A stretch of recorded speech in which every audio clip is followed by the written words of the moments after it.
सर्वांना आपल्या नवीन व्हिडिओमध्ये स्वागत करते. तर मी आले आहे आता अक्कलकोटला स्वामींचं दर्शन घेण्यासाठी.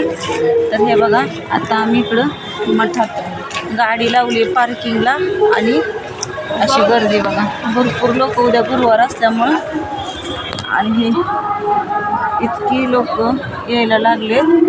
उद्याची काकड आरती पहाटेची भेटती त्यांना म्हणून. तर बघूया अजून आपण पुढचा व्हिडिओ.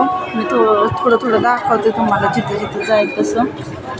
तर इतकं भारी वाटते स्वामींच्या इथं येऊन. खरंच यावं एकदा स्वामींकडे. खूप म्हणजे खूप भारी वाटतं. बसली मी अशी. चला बघूया अजून पुढे. हॅलो, हे बघा आता मी आता दर्शनाला चाललेलं आहे आम्ही पुढं. तर इथून पुढं गेल्यानंतर ना आम्हाला हे असं कारंजागत दिसलं. मठाच्या तिथं आम्ही गाडी लावली. ती पार्किंगची चांगली सुविधा आहे. त्यानंतर आता ही एंट्री होते रस्त्याच्या पलीकडं जाऊन स्वामीच्या मंदिराकडं जायची. स्वामींनाच्या तिथं आत्ता फरशा वगैरे खाली टाकलेले आहेत बघा.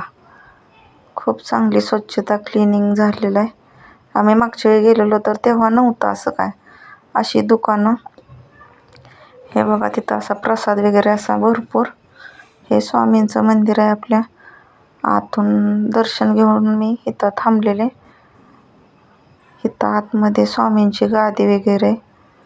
इथं रुद्राक्षांनी बनवलेली मूर्ती.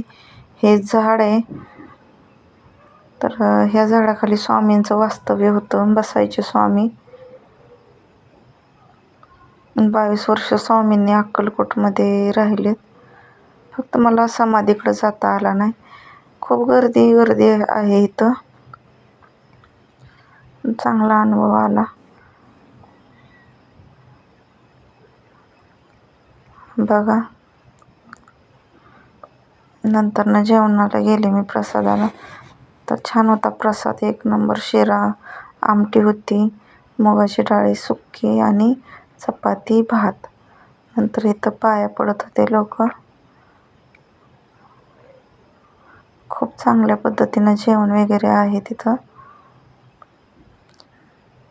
इथं पादुका पाया पडतात लोक सगळे इथं. मी पण घेतलं दर्शन. तर हा होता स्वामींच्या इथला माझा प्रवास.